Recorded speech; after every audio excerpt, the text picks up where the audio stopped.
Hello दोस्तों, स्वागत है हमारे YouTube channel SKY coaching centre में। जैसे दिया मैथ दिया, चक्रवृद्धि ब्याज का बहुत अच्छा दिया। जैसे दिया है 15 प्रतिवर्ष रुपए में की वार्षिक चक्रवृद्धि ब्याज दर के साथ 18,000 रुपए की राशि पर 2 साल की अवधि के लिए प्राप्त राशि प्राप्त करें। यानी मिश्रधन बताना, आपको अमाउंट बताना। ध्यान देंगे उसके फार्मूला होता है, ठीक है ना।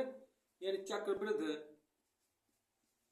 चक्रवृद्धि मिश्रधन चक्रवृद्धि मिश्रधन यानी मिश्रधन अमाउंट, ठीक है ना, बराबर आपका होता मूलधन यानी मूलधन यानी पी मतलब प्रिंसिपल ब्रैकेट में 1 प्लस दर बटा 100 घाते टी मतलब समय, ठीक है ना। मूलधन आपको दिया 18,000 रुपये, ठीक है ना। यही समय भी दिया, टी मतलब दिया 2 साल, समय भी दिया और दिया है यानी 15% रेट दिया। यानी दर दर कितना दिया आपका, रेट 15%, इस पे रख लो। यानी मूलधन कितना दिया आपका, मूलधन दिया बाबू 18,000 ब्रैकेट 1 प्लस ये दर कितना दिया आपका 15% बटा 100 घाते समय 2 साल। 2 साल क्या निकालना, मेरे राशि निकालना यानी मिश्रधन अमाउंट निकालना, ठीक है ना। काट लो इसको, 5 दिया 15, 5 20 से 100, 20 से कम 20, 20 3 कितना होगा 23, यानी 23 बटा आपका आएगा भैया 20 घाते 2। अब ये दिया बाबू आपका 18,000 रुपया, ठीक है ना। अब देखो घात लगा दो तो क्या करें, अंश का यानी अंश 23 है, हर आपका 20 है, तो अंश का भी 2 बार गुणा कर लेंगे और हर का भी 2 बार क्या करेंगे हम गुणा कर लेंगे। यानी इसका करेंगे आप 23 गुणे 23 बटा 20 गुणे यानी 20, क्योंकि स्क्वायर दिया था, गुणे आपका ब्रैकेट बाद गुणा है यानी 18,000 रुपये। आप काट लो, यानी एक जीरो से एक जीरो, एक जीरो से एक जीरो आपका खत्म, ठीक है ना। अब फिर काटेंगे 2 से 2 एक कम 2, 2 9 18, एक जीरो बचा था, यानी काटेंगे फिर 2 एक कम 2 2, 45 बार में कट जाएंगे 90, ठीक है ना। अब 23 गुणे 23 करेंगे तो आप कितना आएगा 523 और गुणा 45, यानी गुणा कर लो 45, यानी 529 में 45 से गुणा कर लेंगे हम, तो कर लो। यानी 5 9 45 के 5 हाथ गए 4, 5 दूनी 10 4, 14 हाथ गए 5 25 1 26, फिर करेंगे इससे 4 से 4 9 36 हाथ गए 3, 4 दूनी 8 3 11 हाथ गए 1, 4 पंचे 20 1 21।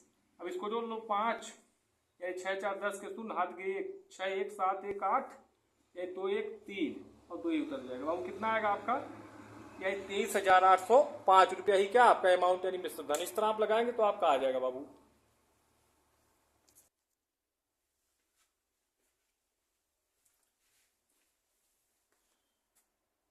देखो बाबू दिया क्वेश्चन दिया जैसे 5/4 प्लस 3/5 माइनस 9/10 बराबर यक्स, यानी यक्स का हमें क्या करना, मान ज्ञात करना। तो इसको क्या करेंगे, प्लस लगा माइनस लगा है तो हमेशा एलसीएम निकाला जाता है यानी लासा निकाला जाता है। देखो लासा ले लेंगे, यानी 5 4 10 का लासा कितना आएगा आपका, आएगा 20।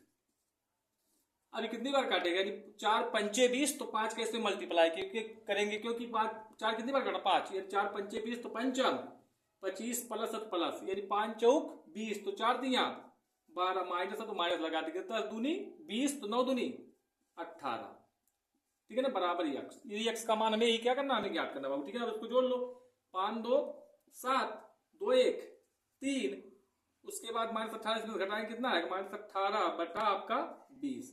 अब इसमें घटाएंगे बाबू कितना जाएगा, यानी 8 7 तो घटेगा नहीं, यहाँ सुधार लेंगे 17 17 में से 8 गया आपका 9, यहाँ से 2 बचेगा, 2 में से 1 गई 1 यानी बटा 20। अब देखो वो पॉइंट में दिया आंसर, ठीक है ना। तो 20 से हम भाग देंगे 19 में, तो 19 में हम भाग देंगे 20 से, तो कितनी बार जाएगा, तो यहाँ जीरो बढ़ाएंगे तभी जाएगा, क्योंकि जो भाजक है ये जो भाजक है यानी जो भाजक बड़ा है यानी भाज्य से, ठीक है ना, यानी भाजक जो बड़ा भाज्य से, तो यहाँ जीरो बढ़ाएंगे तो यहाँ पॉइंट लग जाएगा, ठीक है ना। यानी 20 9 कितना होगा, यानी 9 दूनी 18 180, 20 9 180। अब देखो बाबू कितना आ गया, यानी जीरो आ गया आपके, घटाए 10। अब यहाँ जीरो बढ़ाएंगे, ठीक है ना, ये दशमलव लगा जीरो आप बढ़ा सकते हैं, फिर कितनी बार 20 25 यानी 100, यानी काटेंगे तो कितना आएगा आंसर आपका, यानी जब इसको काटेंगे हम बाबू तो आएगा आपका, यानी इससे जब 20 से भाग दे काटेंगे कितना आएगा 0.95, यानी यही क्या इसका आंसर। इस तरह लगाएंगे तो आपका आ जाएगा बाबू, पॉइंट में पूछा था आंसर।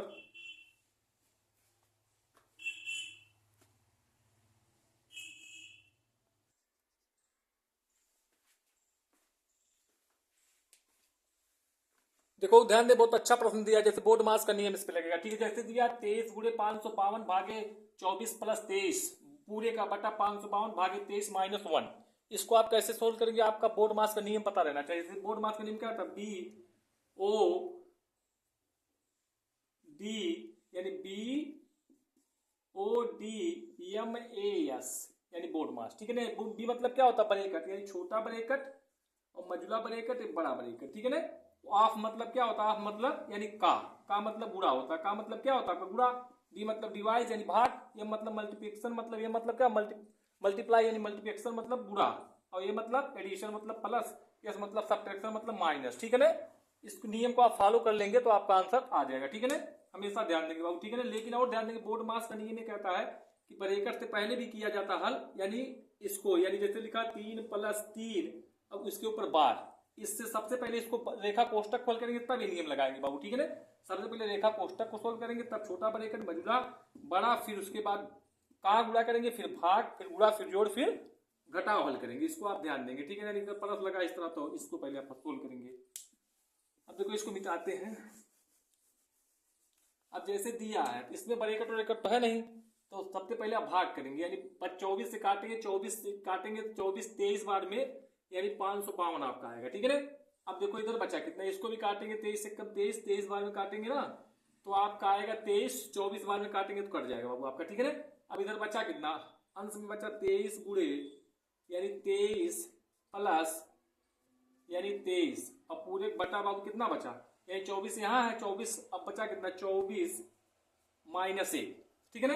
अब देखो क्या करेंगे, इधर 23 इधर 23, तो 23 कॉमन ले लेंगे, 23 जब हम कॉमन ले लेंगे तो यहाँ बचेगा कितना बाबू, यहाँ बचेगा आपका 1, और इधर प्लस यानी 23, और पूरे बटा बाबू 24 में से आप 24 में से घटाएं कितना आएगा आपका 23, ठीक है ना। अब इसको देखो 23 में 1 जोड़ेंगे कितना आएगा, यानी 23 में 1 जोड़ेंगे तो आपका गुणा ब्रैकेट पर गुणा, 23 में 1 जोड़ेंगे तो आपका 24 बटा 23, 23 से 23 आपका क्या हो गया कैंसिल, तो आपका आंसर कितना आएगा, एक्स का मान कितना आएगा 24, 24 ही क्या आपका करेक्ट आंसर है।